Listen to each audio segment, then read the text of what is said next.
बावर्ची खाने में गीता चूल्हे पर नाश्ता तैयार कर रही थी। दाल और बासी रोटी का तड़का लगा रही थी। प्रताप हमेशा की तरह नाश्ते से पहले ही खेतों की तरफ निकल चुके थे, क्योंकि हर सुबह का सूरज उनके लिए मजीद मजदूरी लाता था। रानी देवदास की छोटी बहन घर के सारे कामों में माँ का हाथ बटाती थी और उसकी आंखों में अपने भाई के लिए एक खास प्यार था।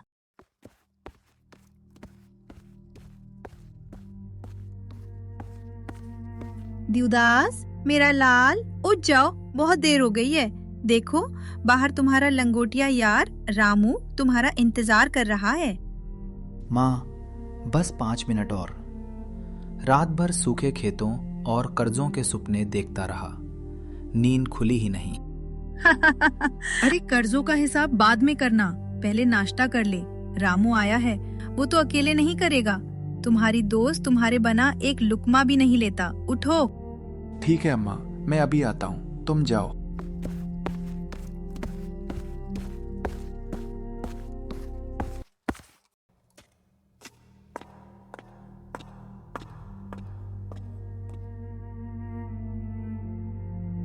भाई, मैं आपका कब से इंतजार कर रहा था। इतनी देर तक कोई सोता है क्या? यार माफ करना, मैं सपनों में मसरूफ था। मेरी जान, सपनों में ऐसा क्या कर रहे थे? मैं बादशाह बन गया था, महल था, नौकर थे, फिर माँ के आवाज ने तख्त छीन लिया। मैं तो मजाक कर रहा हूँ, असल में ख्वाब में यही सोच रहा था कि इस गुर्बत से जान आखिर कैसे छुड़ाऊं। अरे भाई, बस ख्वाब ही सच होता तो हम दोनों आज शाही महल में होते।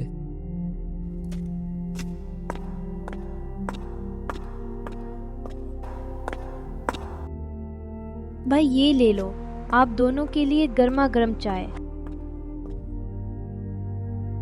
वाह गीता काकी, आपके हाथों के चाय में तो वो जादू है जो किसी 5 सितारा होटल में भी नहीं मिलता। आज की चाय में तो स्वाद ही स्वाद है। हाँ यार, मेरे हाथों की तो रोटी भी सूखी बनती है। सच में माँ, आज का नाश्ता कमाल है। जियो मेरे बच्चों, दिल लगाकर खाओ। मेरा हाथ तो तुम्हारे लिए हमेशा कमाल है। माँ, बाबा कहाँ है? नाश्ते का वक्त हो गया, उनकी आवाज भी नहीं आई। वो तो बेटा सुबह ही खेतों पर जा चुके। इस साल फसल अच्छी नहीं हुई, उन्हें कुछ ज्यादा ही मेहनत करनी पड़ रही है। वो दिन रात एक कर रहे हैं ताकि तुम सबको कोई तकलीफ ना हो। देवदास ये सुनकर बहुत उदास हो गया। उसने एक गहरा सांस लिया। उसके दिमाग में अपने गरीब घर का सारा हाल घूम रहा था। उसे अपने बाप प्रताप की झुकी हुई कमर याद आई। जल्दी नाश्ता खत्म करो देवदास और रामू, मुझे भी मालिकों के घर देर हो रही है। आज अत्या की माँ का काम भी जल्दी खत्म करना है। गीता दरअसल दूसरों के घरों में काम करके और प्रताप खेतों में अपनी जान खपाकर उस 4 नफरी खानदान का पेट पालते थे। देवदास, जो एक जवान लड़का था, रोज अपने माँ बाप को मुशक्कत करते देखता था तो उसका दिल बैठ जाता था। वो हर पल उसी फिक्र में रहता था कि वो कब उस गुर्बत की जंजीर को तोड़ेगा। कब तक ये सब चलेगा? कब तक? मेरा बाप, वो उस उम्र में भी बैल की तरह खेत खोद रहा है, और मेरी माँ, वो दूसरों के झूठे बर्तन साफ करती है। भाई, चाय ठंडी हो रही है, माँ चली गई है, तुम इतने परेशान क्यों हो? तुम्हारी और माँ बाप की ये हालत मुझसे देखी नहीं जाती रानी। हम गरीब हैं लेकिन इज्जतदार हैं। इस गुर्बत को खत्म करना होगा, वरना मैं खुद को कभी माफ नहीं कर पाऊंगा।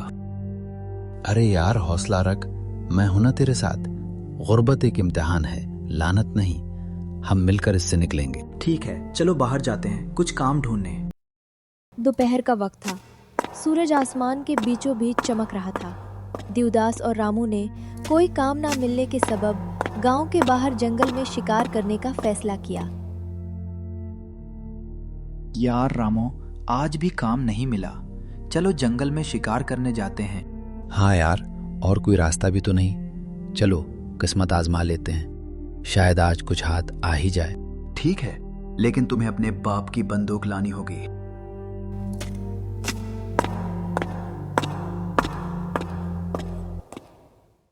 रामू और ड्यूडास दोनों घने जंगल में एक छोटे से नदी के किनारे शिकार की तलाश में थे।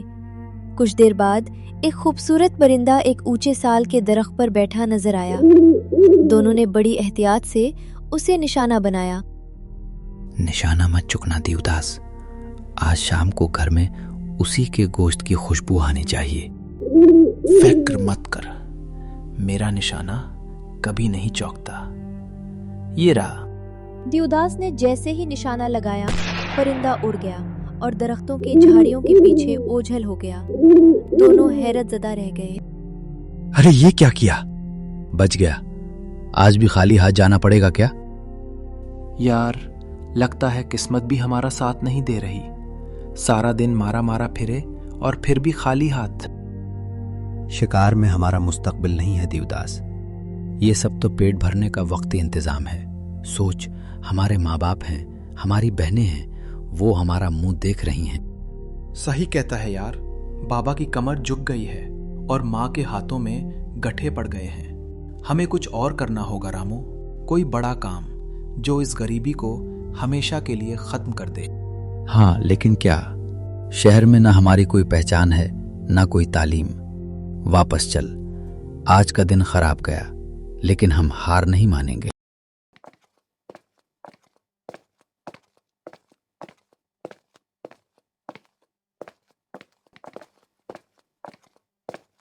शाम हो चली थी। मायूसी की चादर ओढ़े दोनों दोस्त शिकार से खाली हाथ घर लौट आए। घर में दाखिल होते ही बाप के खेत का मंजर उनकी आंखों के सामने घूमने लगा।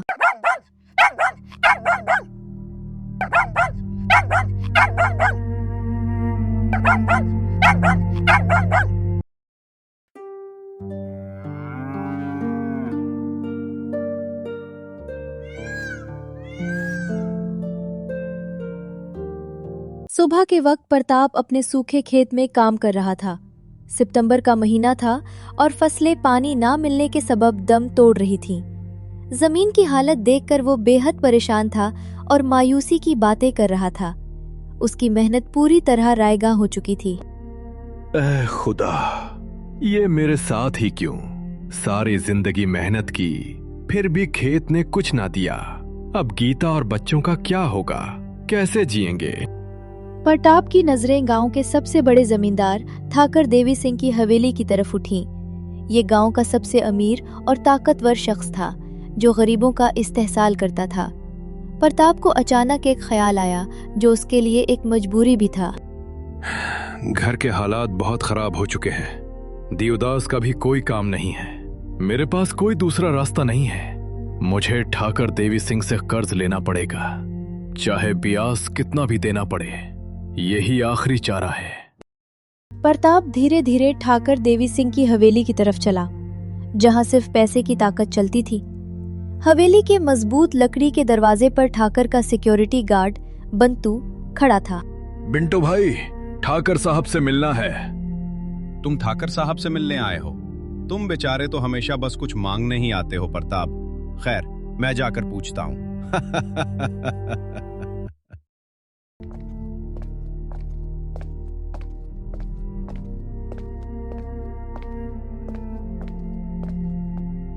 मालिक, बाहर प्रताप आया है, वो जो जमीन का टुकड़ा रखता है।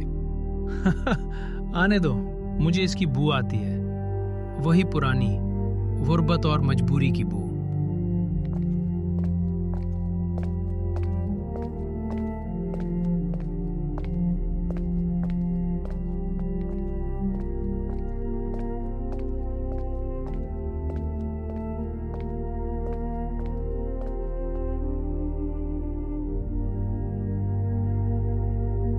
राम ठाकर राम साहब, प्रताप, राम राम। कैसा है? सुना है इस बार भी तेरी फसल सूख गई।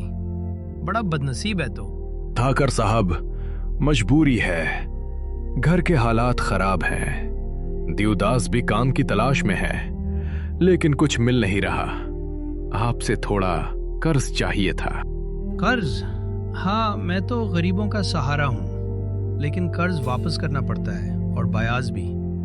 ब्याज तो तुझे बहुत ज्यादा देना पड़ेगा। क्या तू तैयार है? मैं तैयार हूँ। जो भी शर्त हो मंजूर है। अगर कर्ज नहीं चुका पाया तो ये जमीन का टुकड़ा मेरा हो जाएगा। अब जा। प्रताप के दिल में एक गहरा बोझ लेकर वहां से लौट आया। उसके पास अब न सिर्फ गुर्बत थी बल्कि ठाकर का कर्ज भी था। अगली सुबह का वक्त था। घर में रानी काम कर रही थी। उस वक्त रामू की बहन काजल गीता के घर आए। काजल दीदी, अंदर आओ, माँ आपका ही इंतजार कर रही थी। हाँ रानी, आज माँ ने मुझे कुछ काम से भेजा था। देवदास को काजल बहुत पसंद थी। वो हमेशा चुपके से उसको देखता था और उसे महसूस होता था कि उनके बीच का फासला सिर्फ गुर्बत है। काजल एक सादा, खूबसूरत और शर्मीली लड़की थी। यार रामो, तुम क्यों खड़े हो? आओ मेरे पास बैठ जाओ।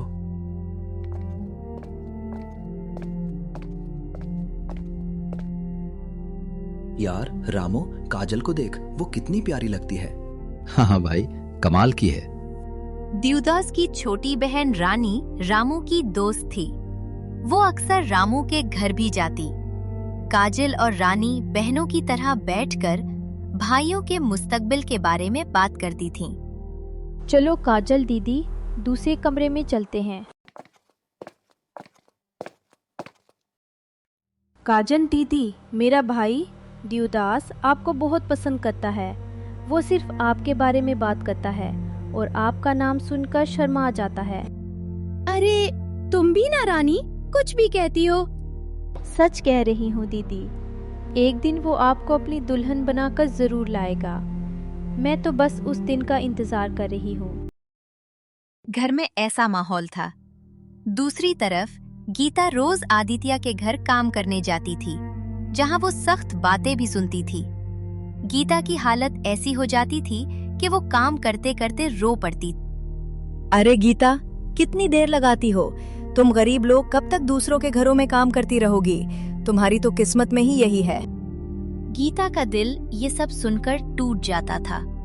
उसे अपने बच्चों का ख्याल आता और वो खामोशी से आंसू पी लेती। इसी वक्त घर का लड़का आदित्य, जो एक पढ़ा लिखा और समझदार नौजवान था, अपनी माँ की बातें सुनता है। माँ, ये क्या कह रही हैं आप? इस बेचारी गीता काकी को क्यों बातें सुनाती हो? क्या है आदित्य, मैंने क्या गलत कहा? माँ, ये भी इंसान है। उनका भी मेरे जैसा एक बेटा है और एक बेटी है। ये भी मजबूरी में यहाँ काम करती हैं। शायद कल उनका बेटा भी कामयाब हो जाए और ये एक दिन हमारे बराबर बैठकर चाय पिएंगी। किसी की मेहनत का मजाक मत उड़ाओ। आदित्य की ये बात सुनकर गीता की आंखों में आंसू आ गए। उसने आदित्य को दिल से दुआएं दी। धन्यवाद बेटा आदित्य, तुम्हारे जैसा अच्छा और नेक दिल बेटा हर किसी को मिले। तुमने आज मेरी बहुत इज्जत बचा ली। काकी, कोई बात नहीं, आप तो मेरी माँ जैसी हैं। मेहनत करते रहिए, एक दिन सब ठीक हो जाएगा। आदित्य की इस बात ने गीता को एक नई हिम्मत दी और वो वापस अपना काम शुरू कर देती है। देवदास और रामू की परिवार के आपस में ताल्लुकात बहुत अच्छे थे और रामू के वालिद महपाल एक शरीफ किसान और प्रताप के बीच भी गहरी दोस्ती थी। रामू की माँ शेला भी गीता का पूरा साथ देती थी। शाम का वक्त था जब दोनों दोस्त गांव के चौक से गुजर रहे थे।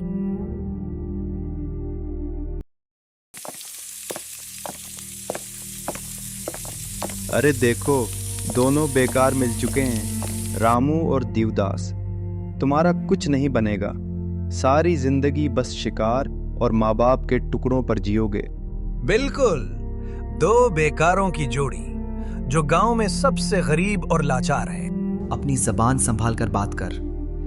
अरे जाने दे देवदास, कुत्ते भूखते हैं तो क्या हम भी भूखेंगे?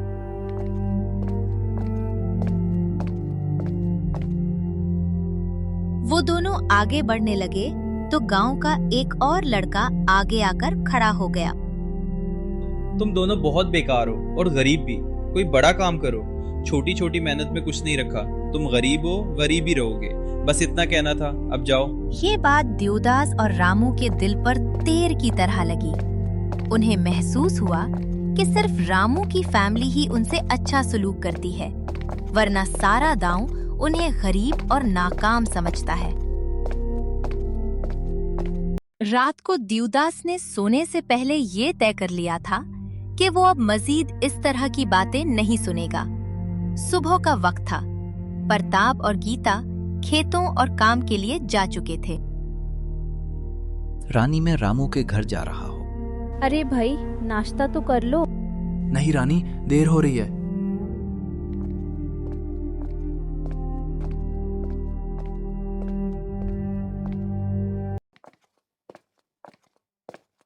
देवदास रामू के घर की तरफ चल पड़ा।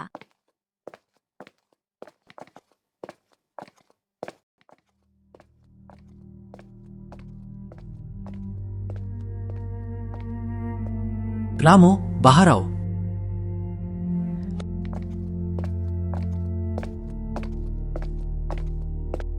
यार भाई, अंदर आती, बाहर क्यों बुलाया? क्या बात है? यार, अब बस बहुत हो गया। हम यहाँ से जाएंगे। कहाँ? दूसरे गांव काम करने जाएंगे। यहाँ तो कोई हमें इज्जत नहीं देता। वहाँ काम करेंगे और सेठ महेश लाल के गोदाम में काम ढूंढेंगे। सुना है वो बहुत अच्छा इंसान है। लेकिन हमारे पास पैसे भी नहीं है और गांव से बाहर हम कैसे रहेंगे? देख, हम 2 भाई हैं। हम एक साथ चलेंगे। जो काम मिलेगा दोनों करेंगे। भरोसा रख। माँ बाप को बताते हैं और निकलते हैं। ठीक है भाई, मैं माँ बाप को बताता हूँ और फिर आपके घर आता हूँ। उन्होंने गीता और प्रताप को अपना फैसला बताया। प्रताप की आंखों में आंसू आ गए, लेकिन उसे अपने बेटों के इरादों पर फख्र था। गीता ने उन दोनों को दुआएं दी। मेरे लाल, जीते रहो। जाओ, लेकिन याद रखना, मेहनत ही तुम्हारा धर्म है। जहाँ मेरे बेटो, ये गरीबी का दाग धोकर ही लौटना। मेरी भाई, दोनों अपना ख्याल रखना।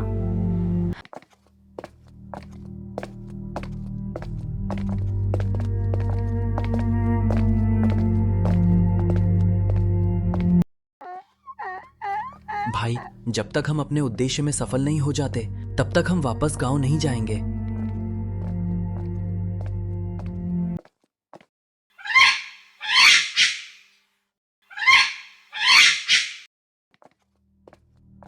दोपहर के वक्त देवदास और रामू एक छोटे से दूसरे गांव पहुंचे, जो उनके गांव से तकरीबन 50 किलोमीटर दूर था। वो सेठ महेश लाल के गोदाम के बाहर गए। गोदाम गंदम की बोरियों से भरा हुआ था। हमें सेठ महेश लाल से मिलना है। हमें काम चाहिए। ठीक है, अंदर जाओ। वे अपने कमरे में हैं। महेश लाल से मिलने उनके दफ्तर में गए, जो बड़ा और साफ सुथरा था। सेठ महेश लाल एक नरम दिल और ईमानदार आदमी थे। सेठ जी, हम 2 भाई हैं। गरीब हैं, लेकिन मेहनती हैं। हमें काम चाहिए। शाबाश, मेहनत ही सबसे बड़ा धर्म है। तुम दोनों जवान और मजबूत लगते हो। तुम मुझे पसंद आए। तुम मेरे गोदाम में काम करोगे। गंदम की बोरियां उठानी होंगी और हिसाब किताब में भी मदद करनी होगी। धन्यवाद सेठ जी, हम दिल लगाकर काम करेंगे। आपको शिकायत का कोई मौका नहीं देंगे। मैं तुम्हारा ख्याल रखूंगा। तुम्हें रहने के लिए एक छोटा सा कमरा भी दूंगा। तुम दोनों अब मेरे ही बेटे हो। सेठ महेश लाल ने उन दोनों का बहुत ख्याल रखा और उन्हें हर तरह से सहारा दिया। देवदास और रामू की मेहनत ने गोदाम में एक नई जान डाल दी और उनकी मेहनत की वजह से महेश लाल का कारोबार बहुत तेजी से बढ़ने लगा। 4 महीने गुजर चुके थे। देवदास और रामू दिन रात एक करके काम कर रहे थे। उनका जज्बा और ईमानदारी देखकर महेश लाल बहुत मुतासिर हुए। एक दिन महेश लाल ने उन दोनों को अपने दफ्तर में बुलाया। देवदास और रामो, तुम दोनों ने मेरा काम बहुत बढ़ा दिया है। गोदाम में अब दोगुना माल आने लगा है। मैं बहुत खुश हूँ। ये सब आपकी मेहरबानी है सेठ जी। ये मेहरबानी नहीं, तुम्हारी मेहनत का इनाम है। मैं तुम दोनों को 10,000 रुपए इनाम दे रहा हूँ और ये तुम्हारी 4 महीने की मजदूरी है, जो तुम्हारा हक है। महेश लाल ने उन दोनों को 10,000 रुपए का नोट दिया और उनकी मजदूरी भी दे दी। दोनों दोस्त खुशी से झूम उठे। रामो, हम अमीर हो गए। अब हम अपना कुछ शुरू करेंगे। हाँ दियुदास, अब वो दिन दूर नहीं जब हम गांव के ठाकर से भी ज्यादा दौलतमंद होंगे।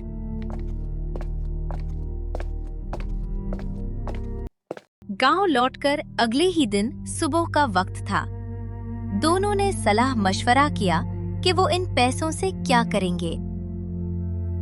गांव में एक आदमी अपनी गंदम की छोटी सी दुकान बेच रहा है। वो बहुत कम पैसों में मिल जाएगी। हम वो दुकान खरीद लेते हैं और उसमें काम करते हैं। कमाल का आइडिया है दियुदास। फिर हम दूसरे गांव में भी माल बेचेंगे। सेठ महेश लाल से सारा काम भी सीख लिया है। दियुदास और रामू ने फौरन वो दुकान खरीद ली और मेहनत से काम शुरू कर दिया। उनकी दुकान में माल बढ़ने लगा और आहिस्ता आहिस्ता उनका कारोबार बहुत कामयाब हो गया। वो दूसरे गांव में भी गंदम और अनाज का माल बेचने लगे। 6 माह के अंदर ही उनकी गुर्बत खत्म हो गई और वो अमीर हो गए। शाम हो चली थी, सूरज डूब रहा था। दियुदास और रामू अपनी दुकान से घर वापस आए। आज उनके दिल में एक ऐसी खुशी थी जो उन्होंने पहले कभी महसूस नहीं की थी। घर में दियुदास के माँ बाप प्रताप और गीता बैठे थे। बाबा और माँ, आज मैं बहुत खुश हूँ। क्या हुआ मेरे लाल, इतना खुश क्यों है? बाबा, अब हम गरीब नहीं रहे। हमारी दुकान बहुत चल रही है और हम अमीर हो चुके हैं। गीता के हाथ में थमाकर दियुदास ने एक मोटा लिफाफा दिया जो रूपों से भरा हुआ था। उसकी आंखों से आंसू बहने लगे। ये गुर्बत की जंजीर टूटने का लम्हा था। बाबा, अब आपको खेत में काम करने की जरूरत नहीं है। आपकी मेहनत खत्म। और माँ, आपको दूसरों के घर जाने की जरूरत नहीं है। आज से आप बस मेरी माँ बनकर रहेंगी। आपके हाथ मेरे लिए बर्तन साफ नहीं करेंगे। प्रताप का दिल फख्र और खुशी से फट रहा था। इसी वक्त रामू के माँ बाप महपाल और शीला भी घर में आए, जो दियुदास और रामू की कामयाबी की खबर सुन चुके थे। मुबारक हो प्रताप भाई, तुम्हारे बेटों ने कमाल कर दिया। ये सब तुम्हारे बेटे रामू और मेरे दियुदास की मेहनत और तुम्हारी अच्छी दोस्ती का नतीजा है। कुछ देर सब लोग खुशी की बातें करते रहे। सबके दिल में अब एक ही ख्वाहिश थी कि दोस्ती और मोहब्बत के उस रिश्ते को अब खून के रिश्ते में बदल दिया जाए। गीता ने एक गहरा सांस लिया और बात शुरू की। शीला बहन, अगर तुम नाराज ना हो तो मैं एक बात पूछूं? कैसी बात गीता? तुम तो मेरी बहन हो। शीला बहन, दियुदास और काजल, उनकी शादी की बात अगर तुम हाँ कर दो तो हमारा घर भी आबाद हो जाए। शैला ने मुस्कुराते हुए महपाल की तरफ देखा और महपाल ने सर हिला दिया। हाँ गीता, हमें मंजूर है। तुम्हारा बेटा जैसा लायक बेटा काजल को और कहाँ मिलेगा? दियुदास और काजल ने एक दूसरे को शर्मीली नजरों से देखा। सबकी आंखों में खुशी के आंसू थे। फिर रामू की माँ शेला आगे बढ़ी और एक और रिश्ते की बात की। गीता बहन, हम भी एक और बात कहना चाहते हैं। रामू, इसे भी तुम्हारी बेटी रानी बहुत पसंद है। अगर तुम हाँ कर दो तो ये हमारा एक रिश्ता और भी गहरा हो जाएगा। प्रताप और गीता ने एक दूसरे को देखा, फिर रानी की तरफ, जो शर्म से पानी पानी हो रही थी। उन्होंने भी फौरन हाँ कर दिया। हाँ, ये तो सोने पर सुहागा है। भाई, अब हम सिर्फ दोस्त नहीं बल्कि सच में रिश्तेदार भी हैं। हमारी दुकान और हमारा घर अब एक है। पूरे गांव में खुशी की लहर दौड़ गई। गरीबी, ठाकर के जुल्म और गांव वालों के तानों से भरी ये कहानी दोस्ती, मेहनत और सच्चे प्यार के बलबूते पर कामयाबी और 2 शानदार रिश्तों के साथ खत्म हुई। दियुदास और रामू ने गुर्बत के खिलाफ अपनी जंग जीत ली थी और उनकी मेहनत की कहानी हमेशा याद रखी जाएगी। उनकी आंखों में अब सिर्फ उम्मीद की चमक थी। अगर आपको ये कहानी अच्छी लगी हो तो सब्सक्राइब करना ना भूलें।